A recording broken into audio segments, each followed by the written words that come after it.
ठीक है, चलो ओके। हेडिंग डालो। यही तो, लिखो अलाउद्दीन खिलजी के अभियान, पहला लिखो 1299,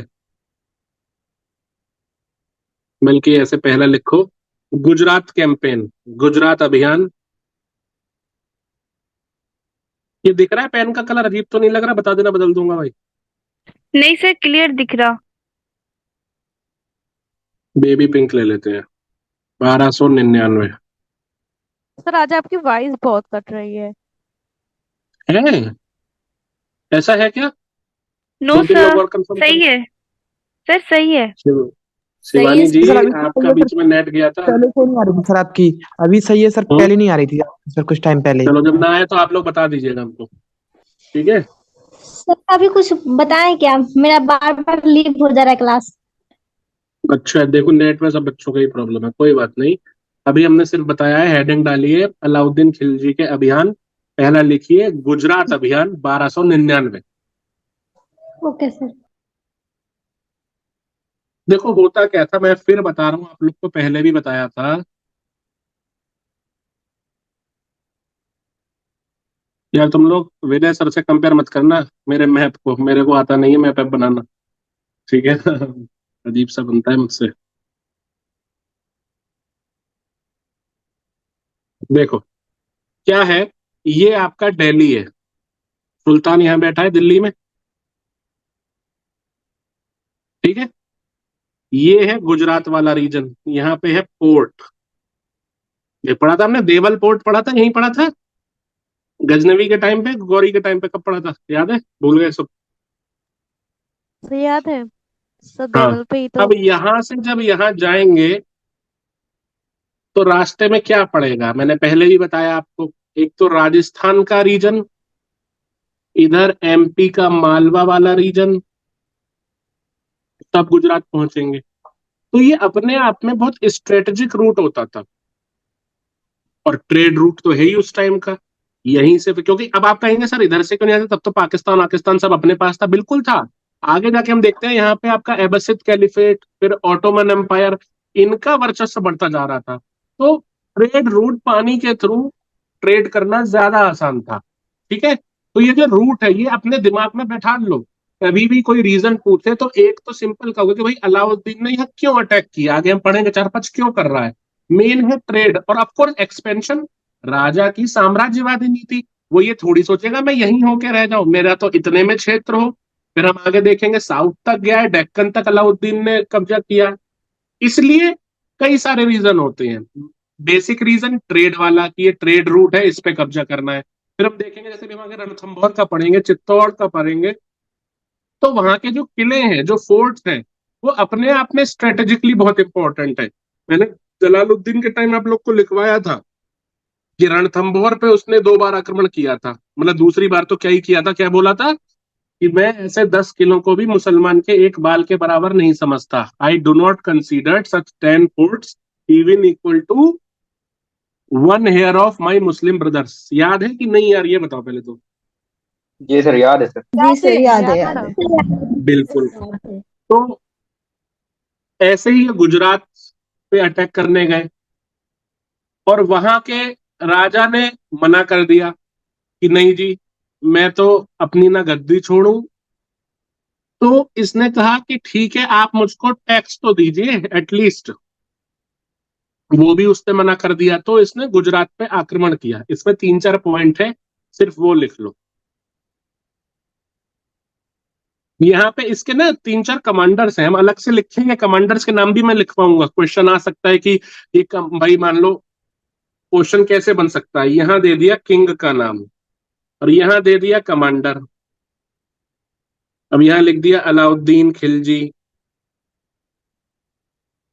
और यहाँ किसी का नाम लिख दिया, यहाँ लिख दिया मान सिंह, यहाँ लिख दिया अकबर, यहाँ लिख दिया नुसरत खान। ऐसे ही और एग्जाम्पल ढूंढ लो, आगे पढ़ेंगे तब बता दूंगा। या मोहम्मद गौरी का कौन था, कुतुबुद्दीन ऐबक। अब इसका मिलान करना है, मैच द फॉलोइंग आ सकता है। तो अकबर का सब जानते हैं मान सिंह था, गौरी का अगर यहाँ गौरी लिखा तो पता है कुतुबुद्दीन ऐबक था, अलाउद्दीन का कौन, नुसरत खान। तो अलाउद्दीन के कई सारे हैं, मैं वो आपको अभी लिखवा दूंगा। तो एक कमांडर था अलाउद्दीन का, नुसरत खान, है ना, उसको इसने यहाँ पर भेजा था। तो लिखो, one of the best commanders of Alauddin, Alauddin के प्रमुख सेनापतियों में से एक नुसरत खां को गुजरात अभियान पर भेजा गया। नुसरत खान भी था, एक उलूग खान भी था, आगे लिखवा दूंगा।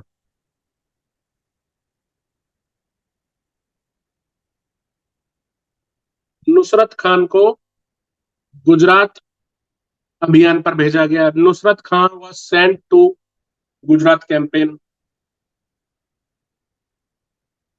सिर्फ सीधे सीधे पॉइंट लिखवा रहा हूं मैं, तुम लोग को सेंटेंस नहीं बनवा रहा, इधर तो बना ही लोग। और क्योंकि ये अपने आप में मेंस में नहीं है सब्जेक्ट, तो सिर्फ पॉइंट लिख लो, ठीक है। जब मॉडर्न हिस्ट्री पढ़ेंगे तो पूरे पूरे सेंटेंस और पैराग्राफ प्रॉपर तब लिखवाऊंगा। कोई दिक्कत? नहीं सर, नो दिक्कत। नो दिक्कत, चलो लिखो।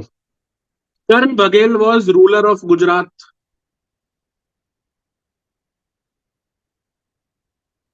Karan Baghel was ruler of Gujarat. Bore तो नहीं हो गए आप लोग? No sir. No sir. No बस सर। यही तो चाहिए, यही तो चाहिए था, यही चाहिए था मुझे। और थोड़ा थोड़ा हो गया, सच बताऊंगा सर। थोड़ा थोड़ा हो गया, अभी कहानी सुनाएंगे रोहित, अभी तुमको राजस्थान की सैर कराएंगे, चिंता मत करो। एमपी की सर ही कराओ सर गॉट हमारे। डिफीटेड है। एमपी की बताओ आपका भी हिस्ट्री। एमपी की बताएंगे यार, तुम एमपी पीसीएस देना, एमपी की भी हिस्ट्री पढ़ा देंगे तुमको, ठीक है। ओके अभी सर। आएगा मालवा भी आएगा, मालवा का बताऊंगा ना, मालवा एमपी में ही तो पड़ता है आधा। लिखो, ही गॉट डिफीटेड, मतलब कि करण सिंह को हरा दिया गया था।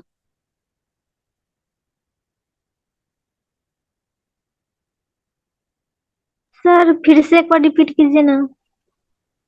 बिल्कुल, लिखिए। कर्ण बघेल गुजरात का शासक था।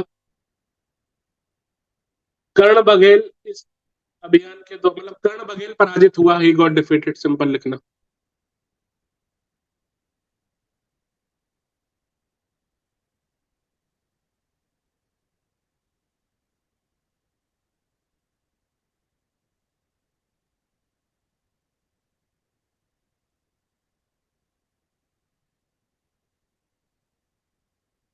लिख लिया? सर यस मतलब सर। नुसरत खां को गुजरात अभियान पर भेजा, जी। और और गुजरात उसने, का शासक कर्ण बघेल कर्ण था। बघेल था और उसको हरा दिया, ठीक है। आगे कर्ण लिखिए बघेल अगला point। आप क्या बताइए? कर्ण बघेल को हरा दिया। हाँ, ही गॉट डिफीटेड, कर्ण बघेल, पूरा ही लिख लो ओके। यार, कंफ्यूजन सही में हो सकता है। नहीं, सही कह रही है शोभा, कर्ण बघेल गॉट डिफीटेड, कर्ण बघेल पराजित हुआ। अब हुआ क्या ना, अच्छा मैंने आप लोग को पहले ही बताया, पराजित होने का मतलब ये नहीं है कि मर गया वो, ठीक है। पराजित मतलब ये कि भाई तुम्हारी सेना ज्यादा है, हमारे लोग कम है, हमारे लोग काफी मर गए, तो राजा रणभूमि से चला गया, हार मान ली। उसमें भी दो होते हैं, या तो तुम घुटने टेक दो, या आप एस्केप कर जाओ, भाग जाओ। तो क्या हुआ, कर्ण बघेल ने जल्दी जल्दी जो भी थोड़ा बहुत सामान था, और अपनी बेटी, इसकी बेटी होती थी देवल रानी करके, उसके साथ ही रत्नगिरी की तरफ निकल गया। रत्नगिरी इधर महाराष्ट्र में जगह पड़ती है। अब जब ये आधे रास्ते आए, तो देवल बोली, पापा हम बच तो गए जिंदा, ये बताओ मम्मी कहाँ है। अब कर्ण बघेल बोला, यार मम्मी मम्मी का तो नहीं पता कहाँ गई। सर अब कह रहा यार उनको तो मैं भूल गया, तो वहीं छूट गई। हुआ क्या, इधर उधर नुसरत खां इसकी पत्नी को लेके चला गया अलाउद्दीन के पास। और जो उसकी पत्नी थी ना कमला देवी, वो बहुत मतलब एक होशियार लेडी थी, बहुत इंटेलेक्चुअल। बाद में हम देखते हैं कमला देवी ने ही अलाउद्दीन खिलजी से शादी कर ली थी, या अलाउद्दीन खिलजी ने कमला देवी से शादी कर ली थी। और यहाँ तक भी कहा जाता है कि अलाउद्दीन खिलजी के बाद कमला देवी ने कुछ टाइम तक शासन किया था, मतलब इसका एक अच्छा वहां पे वर्चस्व बना रहा था दिल्ली के लोगों के बीच में, ठीक है। तो ये दो पॉइंट और लिख लो, फैक्ट्स है बस, लिखो। Karan Baghel ran away with his daughter named Deval Rani towards Devgiri.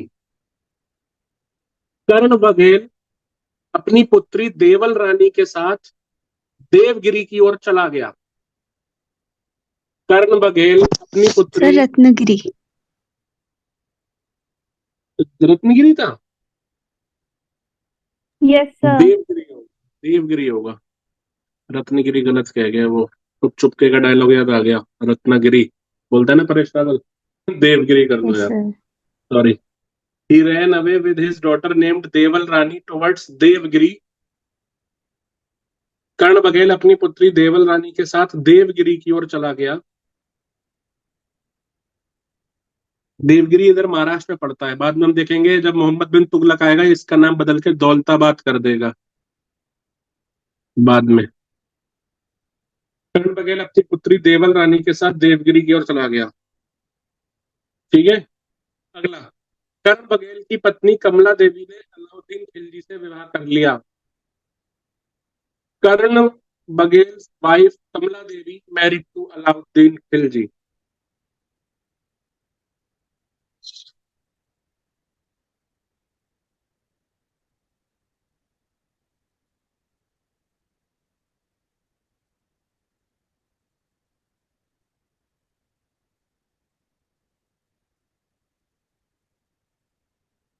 देख लिया जी। Yes sir. हम्म, कितना टाइम बचा है इस वाली मीटिंग में, क्योंकि अब मैं अगला वो शुरू करूंगा, फिर वो ना हो जाए बीच में बंद।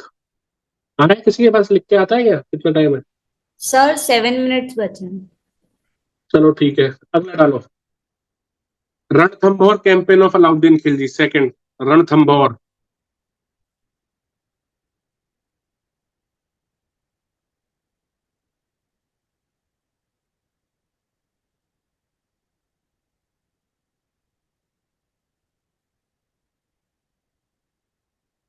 रणथंभौर कैंपेन।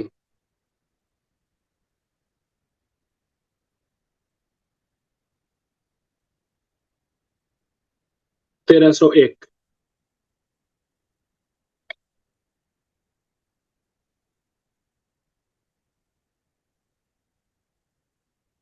तुम लोग को कहानी सुननी है, अब लिखने जैसा कोई नहीं है, पेन वैन कर दो अपने बंद। ठीक है, यस सर। हुआ क्या था, 1299 में गुजरात से ये लोग लौटे।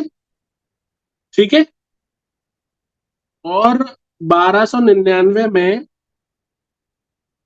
गुजरात कैंपेन में जब ये वापस लौट रहे थे, इनके मैंने बताया अलाउद्दीन के कौन कौन कमांडर थे। एक तो नुसरत खान,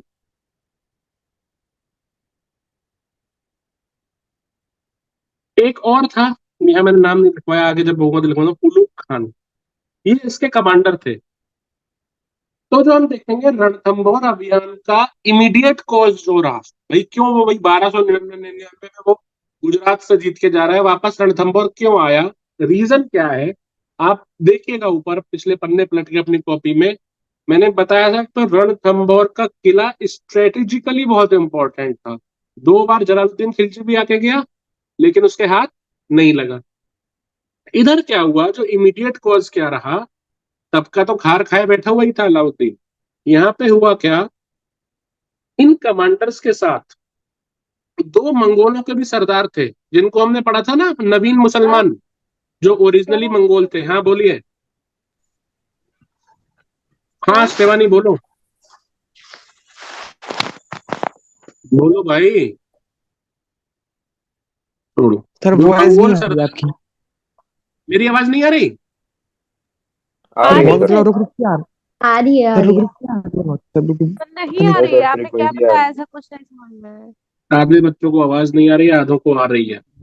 तो नेट में मेरे गड़बड़ी है या जिनको सर नहीं आ रही है उनके नेट में गड़बड़ी है? हम्म, सर रिस्टार्ट होगा तब बच्चों के बता नेट दीजिए में। क्या। सर आपका नेट बिल्कुल सही है, उन लोग के नेट में प्रॉब्लम है। ठीक है।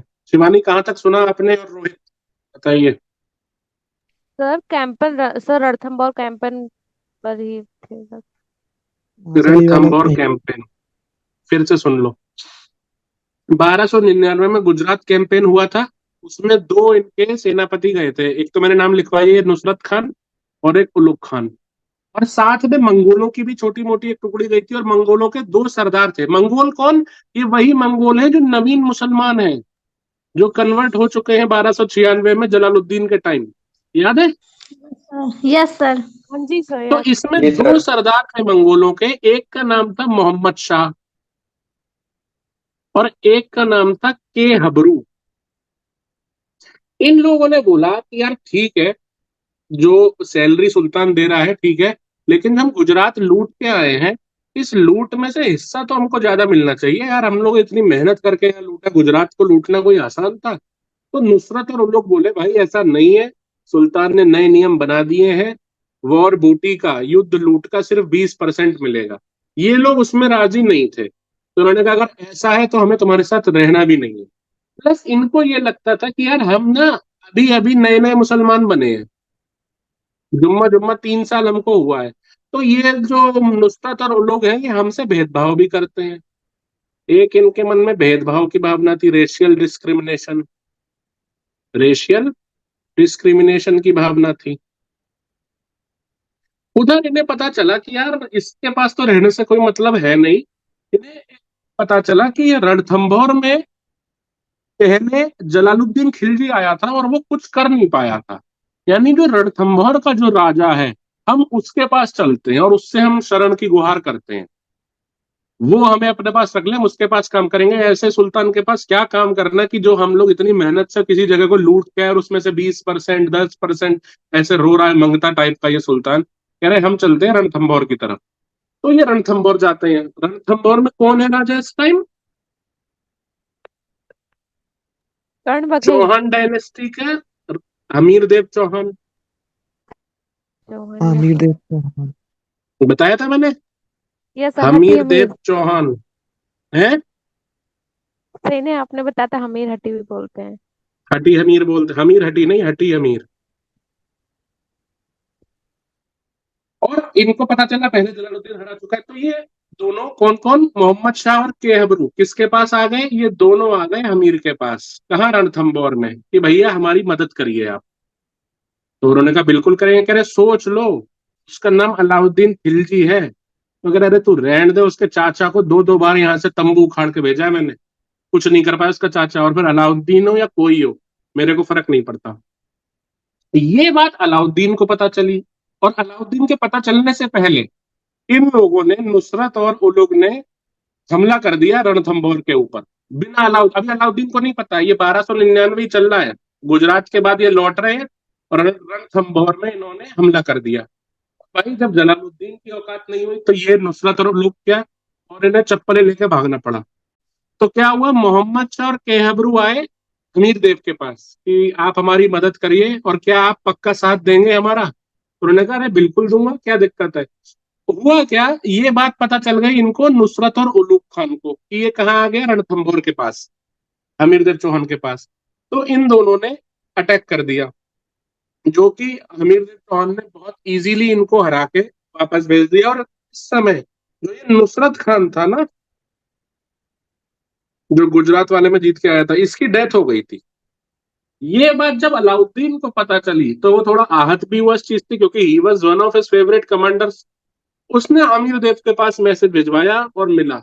उसने कहा कि देखो, मेरी तुमसे कोई दुश्मनी नहीं है, तुम्हारे चक्कर में मेरा कमांडर ही मारा गया, लेकिन जो मेन वजह है इसके मारे जाने की, वो दो लोग हैं जो तुम्हारे पास शरण में आए हुए हैं, उनको मुझे दे दो वापस, और मैं तुम्हें ना युद्ध करूंगा ना मैं तुम्हें मारूंगा, कुछ नहीं।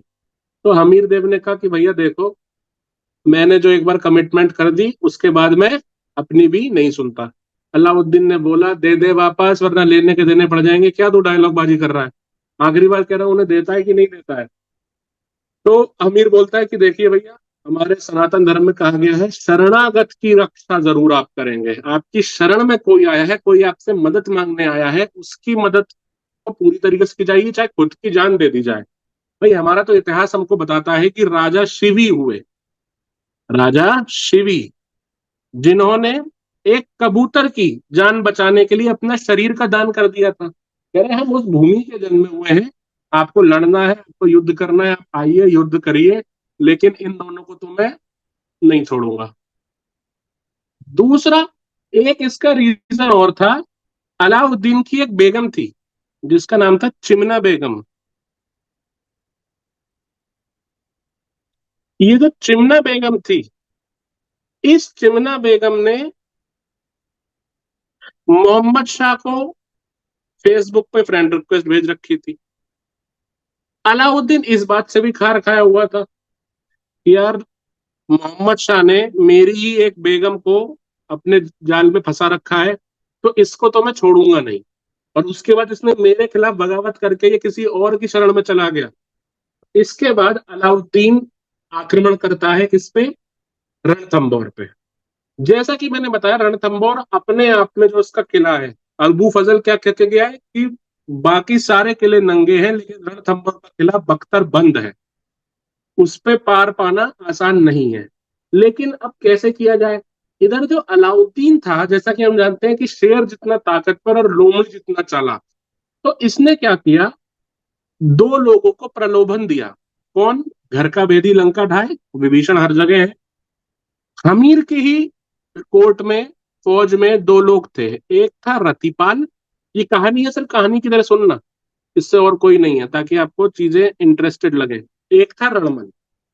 अलाउद्दीन खिलजी ने इस दोनों को अपने झांसे में फंसाया और बोला, यार मेरा साथ दो और एक नाटक करो, हमीर को जाके कहो कि मैं उससे संधि करना चाहता हूँ, ठीक है, और इस बहाने मैं उससे मिलूंगा और मैं घेरा बना लूंगा। ठीक है जी, बिल्कुल, मैं कहूंगा कि वो संधि करना, मतलब मैं उनसे हम कह देंगे कि ये अलाउद्दीन संधि करना चाहता है, और तुम मुझे बाकी बताओ कैसे इस किले पे कब्जा हो सकता है, ठीक है।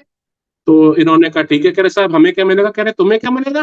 तुम्हें रणथंबोर का अगला राजा बना देंगे, एक को राजा एक को वजीर। कहाँ का? रणथंबोर का। ये दोनों बड़े खुश, ठीक है। अब ये गए अमीर के पास, उनसे बात करी कि ऐसा ऐसा है, अलाउद्दीन खिलजी जो सुल्तान हिंद है वो आपसे संधि करना चाहते हैं। अमीर ने कहा कोई संधि नहीं, मैं उससे कोई संधि नहीं करूंगा, ना ही मोहम्मद शोर के अबरू को वापस करूंगा। ये लोग वापस आ गए। इन्होंने बाकी किला विला देखा, पता ही था। ये वापस गए अलाउद्दीन के पास कि साहब ऐसा ऐसा है, वो तो नहीं करेगा। कह रहे फिर क्या करना है? कह रहे किले का क्या है? कह रहा साहब किले को भी अभेद है, उसको आप नहीं भेद कर सकते। कह रहा तुम मंगते हो, तुम किस बात के राजा बनने ख्वाब देख रहे हो? जब तुम कुछ कर नहीं सकते तो क्या मतलब है तुम लोग के साथ रहने का? कह रहे नहीं साहब, एक काम हम कर सकते हैं, ये जो किला है इसके अंदर, जैसे आप इसको घेर भी लेंगे चारों तरफ से, अलाउद्दीन ने किले को चारों तरफ से घेर लिया, तो इस किले में अपने आप में रिजर्वायर बहुत है, मतलब खाने का, अनाज, पानी, पानी के कुंड बहुत बने हुए हैं। तो आप घेर भी लोगे तो इजीली, मतलब आपको बहुत टाइम लग जाएगा, आप यहाँ से जल्दी कुछ कर नहीं पाओगे। तो कहते हैं कि अलाउद्दीन, आगे हम पढ़ेंगे खजाने उल फुतूह, ठीक है, उसमें अमीर खुसरो लिखता है कि अलाउद्दीन ने यहाँ लगभग लगभग 9 महीने और 16 दिन का घेरा डाला था। बहुत घाघ आदमी। लेकिन उसके बाद भी रणथंबोर के किले से कोई बाहर नहीं आया, ना ये लोग भेद कर पाए इसको, क्योंकि किले में ऑलरेडी रिजर्वायर है, अनाज पर्याप्त मात्रा में है, पानी है। तो इन लोगों ने, रतिपल रणमल ने एक सुझाव दिया कि देखिए हम एक काम करते हैं, अंदर सब हिंदू है इस किले में, तो जो अनाज है उसमें तो हम मिला देते हैं गाय की हड्डियां, गाय की हड्डियों का चूरा, क्या मिला देते हैं? गाय की हड्डियों का चूरा। और जो पानी है, जो कुंड है, उसमें हम मिला देते हैं गाय का खून।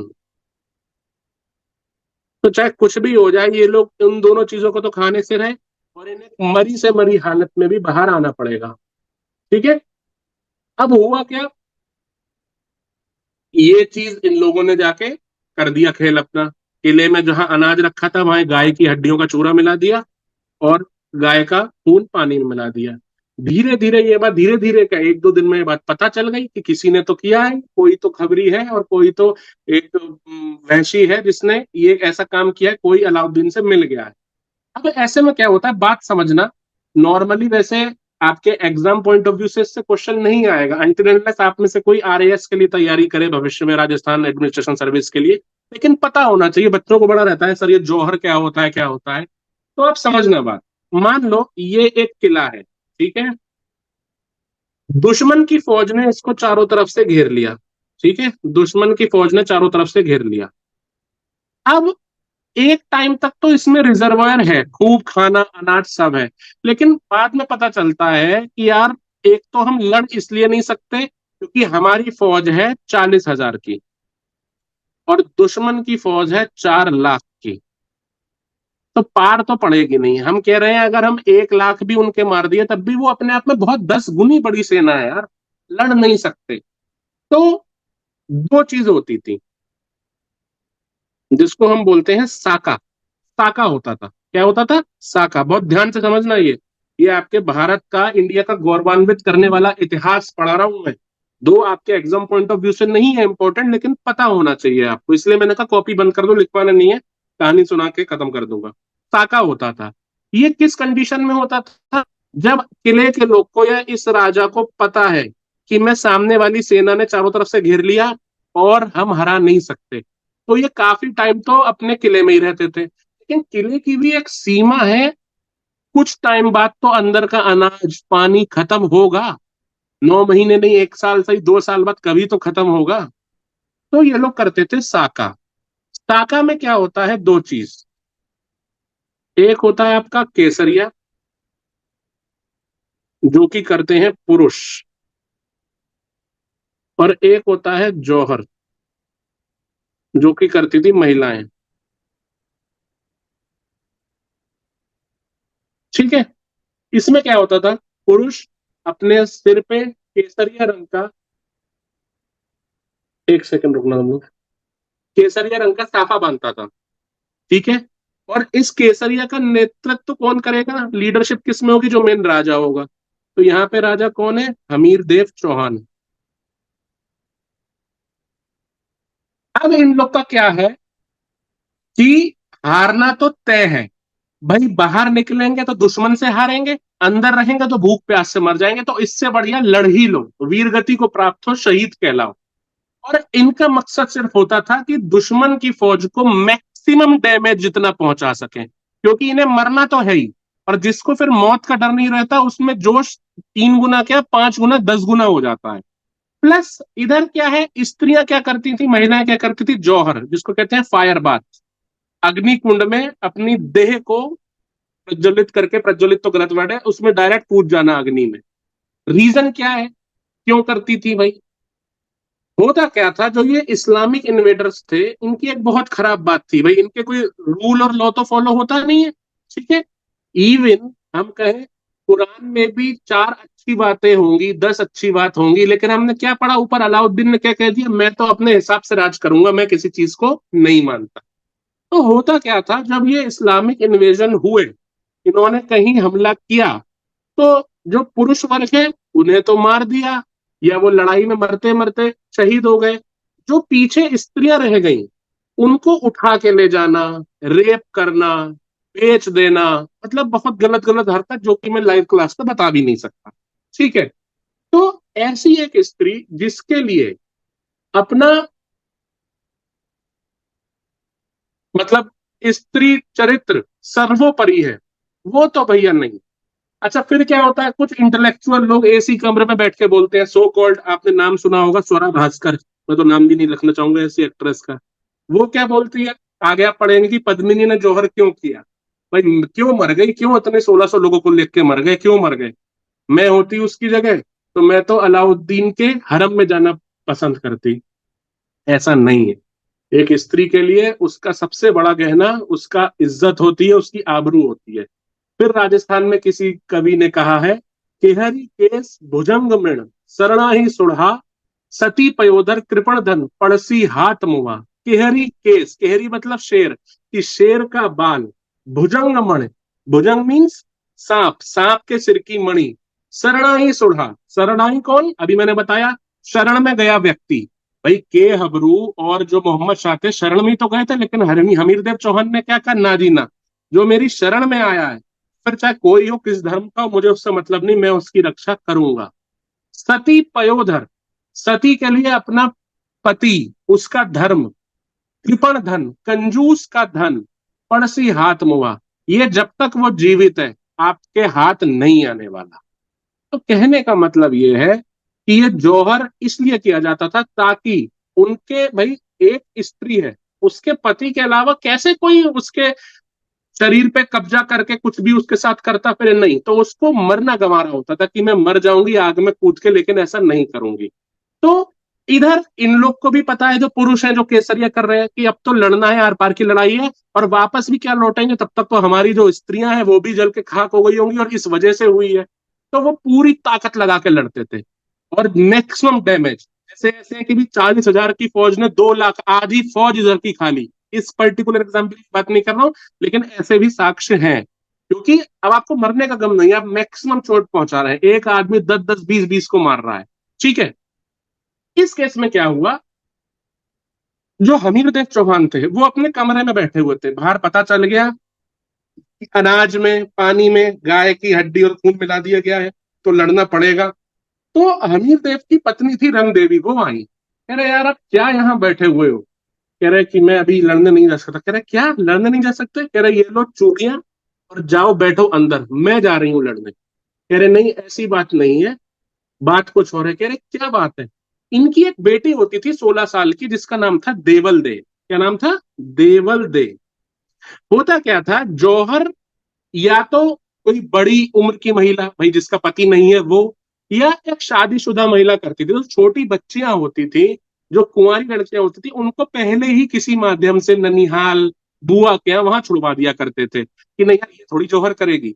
जौहर हमेशा शादीशुदा महिला या कोई जिसका पति नहीं रहा, कोई बुजुर्ग महिला, कोई बड़ी महिला वो करती थी, बच्चियां नहीं करती थी, कुंवारी लड़की नहीं करती थी। तो फिर ये कहता है हमीरदेव चौहान, जब इसकी पत्नी कहती है कि आपको दिक्कत क्या है, आप क्यों नहीं लड़ने जा रहे हो, तो वो बोलता है कि मने मरने रो दुख नहीं है, मतलब मुझे मरने का दुख नहीं है, मने मरने रो दुख नहीं है, कंवरी री चिंता साले है। कंवरी मतलब कुंवारी बेटी जो मेरी है, कि मने मरने रो दुख नहीं है, कंवरी री चिंता साले है, इन हाल में तो सुनबीरा हाथ पीला ना हो ही सके। कह रहे अब हालात भी ऐसे हैं कि इतनी जल्दी तो मैं उसकी शादी भी नहीं कर सकता कि भाई मैं उसकी शादी कर दूं और फिर उसका पति लड़ने चले और वो जौहर कर ले। तो मने मरने रो दुख नहीं है, कंवरी री चिंता साले है, इन हाल में तो सुन बीरा हाथ पीला ना हो ही सके, कुंवारी कन्या है जौहर सेज न सो सके। कि वो कुंवारी कन्या है, उससे मैं जौहर कैसे कर दूं। इतने में वो होनहार, वो बिरवा लड़की, वो बच्ची शाम को पूजा करके आराधना करके दिया करके वापस आ रही थी, तो उसने बात सुन ली है कि मम्मी पापा ऐसी कुछ बात कर रहे हैं। वो एकदम गेट खोल के गई कि पिताजी अगर आपकी राह में मैं रोड़ा बन रही हूं तो ये लीजिए तलवार और मेरा सिर काट दीजिए, नहीं तो मैं लड़ने जा रही हूँ। आप नहीं जा रहे तो मैं लड़ने जा रही हूँ, क्योंकि मैं रोड़ा बन रही, मेरी वजह से तो आप बाहर नहीं जा पा रहे हैं। तो अब बाहर बच्ची को तो कैसे भेज दें ऐसे खूंखार लोग के बीच में। तो उसने तलवार पकड़ी और जैसे ही वो चला, लेकिन वो भी बाप, वो कैसे मार दे अपनी बेटी को, कोई बाप मार सकता है। उसके हाथ से तलवार गिर गई और ये उस बच्ची को, किसको क्या नाम बताया मैंने, देवल दे को, ये समझ में आ। अच्छा ये जो है ना नाम, जैसे मैं लगवाता हूँ उमा दे, देवल दे, ये बेसिकली देवी हो गया, उसको शॉर्ट में दे बोल देते थे। तो इसको लगा कि यार मैं बन रही हूँ रोड़ा, तो इससे तो पार पड़ेगी नहीं। ये गई, इसने नमन किया रणथंभौर की भूमि को और किले को। वहां पे रणथंभौर का जो किला है ना, उसके पास ही एक तालाब होता था, पद्म तालाब, उसमें इसने कूद के अपनी जान दे दी कि मैं ही रोड़ा बन रही हूँ, जब मैं ही नहीं रहूंगी तो मेरे पिता हमीर देव चौहान जाके बेखौफ होके लड़ेंगे, मैं ही एक डर का वो बन रही हूँ। इवन जो ये टाइम है, मतलब जो ये सब है स्टोरी जो मैंने आपको बताई, ये अमीर खुसरो ने मेंशन किया है, मतलब ऐसा नहीं है कोई कह दे कि ये तो राजा ने लिखवा दी कि ना। जो अपोनेंट है कौन, अलाउद्दीन खिलजी, उसका कोर्ट हिस्टोरियन है अमीर खुसरो। अमीर खुसरो मेंशन करता है अपनी किताब खजाने उल फुतूह, खजाने उल फुतूह, उसमें ये पूरा मेंशन किया गया है कि ऐसा ऐसा ऐसा हुआ है। इवन उसने ये भी मेंशन किया है कि भाई साहब इतने बुरे हाल हो गए थे वो अंदर अंदर जब ये बंद रह गए थे सब किले में, कि 2 दाने सोने में 1 दाना अनाज का नहीं मिल रहा था। तो ऐसी सिचुएशन में बच्चों क्या किया जाता है, साका। साका में 2 चीज होती है, केसरिया जो पुरुष करते हैं, सिर पे केसरिया बांध के, साफा बांध के लड़ते हैं, और महिलाएं जौहर करती हैं जिसको फायर बात कहा जाता है। ऐसे ही अमीर खुसरो की एक किताब, जब मैं अमीर खुसरो के बारे में पढ़ूंगा तब मैं लिखवा दूंगा, अमीर खुसरो की ही एक किताब और है, ये तो है खजाने उल फुतूह, ठीक है। ऐसे ही उसकी एक किताब और है मिफ्ता उल फुतूह, उसमें जलालुद्दीन ने जो अटैक किया है उसका वर्णन किया गया है। तो दो चीज इसमें लिख लो। रणथंभौर अटैक के बारे में ज्यादा कुछ नहीं लिखना, अगर आपको कुछ समझ में आया अपने हिसाब से लिख लो। हमीर देव चौहान और इनकी पत्नी का नाम क्या था, रंग देवी। हमीर देव चौहान गॉट डिफीटेड, रंग देवी वो एंड विमेन या रंग देवी परफॉर्म्ड जौहर, बस इतना लिख लेना। और जो ऊपर लिखा था ना उसमें आप लोग वो कर लीजिएगा, जलालुद्दीन खिलजी में, कि जो जलालुद्दीन खिलजी का रणथंभौर अटैक था उसका वर्णन अमीर खुसरो ने एक पुस्तक में किया है। उस पुस्तक का नाम है मिफ्ता उल फुतूह, मिफ्ता उल फुतूह। इसमें जलालुद्दीन अटैक ऑन रणथंभौर, और अमीर खुसरो की किताब है खजाइन उल फुतूह, खजाइन उल फुतूह। इसमें अलाउद्दीन का रणथंभौर अटैक का वर्णन किया गया है, ठीक है सर जी। सर ये शाखा क्यों बांधते थे? साका बांधते थे, साफा नहीं, साफा, यस सर, क्यों बांधते हम्म, थे? वो बांधते थे, इसका क्या रीजन है, एक सिंबल है, क्यों कोई बांधता है। अब आप ये कहो मुसलमान टोपी क्यों पहनता है, सरदार जी पगड़ी क्यों बांधते हैं, इसका तो मेरे हिसाब से जवाब आप इस उम्र में आके पूछ रही है, तो ये तो कोई हुआ नहीं। साफा तो राजस्थान में वैसे भी बांधा जाता था। It is a symbol. Yes इस सर। दिन केसरिया रंग का बांधते थे कि हम बस अब बिल्कुल जी जान से लड़ना ही है और दुश्मन को मैक्सिमम, रिप्रेजेंटेशन है, इंसिग्निया है, प्रतीक चिन्ह है। जैसे टीम इंडिया ब्लू कलर की टी शर्ट पहन के प्ले गेम खेलती है तो पता चल जाता है कि अब टीम वो क्यों इंडिया। पहनती है तो उसका तो कोई क्यों नहीं है ना बेटा। नो सर, मुझे लगा कि एक्चुअली कोई मतलब। हाँ नहीं, पूछो पूछो, बोलो बोलो, कोई बात नहीं। अच्छा, ये तो नॉर्मली भी होता है, ऐसा नहीं है कि मैं राजस्थान की बात करूं, आप अपने देखो, इधर यूपी बिहार गमछे का है, गमछा आदमी पहनता है, इसकी कई चीज है। एक गमछा उसने बांधा सिर पे, वो कितने काम दे रहा है, एक तो उसको धूप से बचा रहा है, फिर एक इसको आन का भी सिंबल माना गया। भाई आप देखो, नॉर्मली आप लोग चलो पिक्चरों में देखे होगा कि सेठ जी में अपनी सबसे बड़ी है आपकी एक आन, इज्जत का वो प्रतीक है कि मैंने अपनी पगड़ी आपके पैरों में रख दी, मतलब उसके पार तो कुछ है ही नहीं, मौत से बढ़कर भी वो चीज है, उसका प्रतीक है ये, ठीक है। समझ गई शिवानी, शिवानी का माइक ही नहीं चल रहा, यस सर। उसको इसीलिए आधा अधूरा आ रहा है समझ में, क्योंकि उस बेचारी का नेट में दिक्कत है। एक चीज और लिख लेना, जो रणथंभौर अटैक है उसमें तुम्हें कुछ लिखना नहीं है, ये तो मैंने कहानी बता दी होगी, मेरे को कहा था कि सर थोड़ा ही जौहर के बारे में बता दो, उसका बनता। एक लिख लेना, अमीर खुसरो ने इस रणथंभौर अटैक के बाद जब हमीर देव चौहान को मार दिया, हरा दिया, तो अमीर खुसरो लिखता है अपनी किताब में, आज सिंह सो गया और सर लीव विश्वासघातियों के कर सकते हैं कारण। क्लास को, बिकॉज मेरा भी नेट सही से नहीं हो रहा। बिल्कुल बिल्कुल, आप जाइए, क्लास ओवर। तो अमीर खुसरो कहता है कि आज शेर सो गया और विश्वासघातियों के कारण आज कुफ्र का गढ़, इस्लाम का घर बन गया। रणथंभौर का किला अपने आप में, भाई जलालुद्दीन भी नहीं हरा पाया, नुसरत खान भी भाग मर गया, लेकिन अच्छा कुफ्र क्या, कुफ्र वही काफिर से आया है। तो ये एक स्टेटमेंट चाहे तो लिख लें, शायद चांसेस बहुत कम है लेकिन शायद पूछ ले ये स्टेटमेंट किसने कहा है, तो ये अमीर खुसरो अपनी किताब में लिखता है। इंग्लिश वाले भी मतलब ऐसे ही मतलब लिख लेना, हिंदी में लिखना, अपनी स्क्रिप्ट चाहे आप वो रख सकते हैं लैटिन। आज कुफ्र का गढ़, गढ़ मतलब किला, आज कुफ्र का गढ़ इस्लाम का घर बन गया। अमीर खुसरो कौन सी किताब में लिखा है उसने ये, बताओ। मिफ्ताहुल फुतूह, बोलो भाई। खजाइन खजाइन उल फुतूह।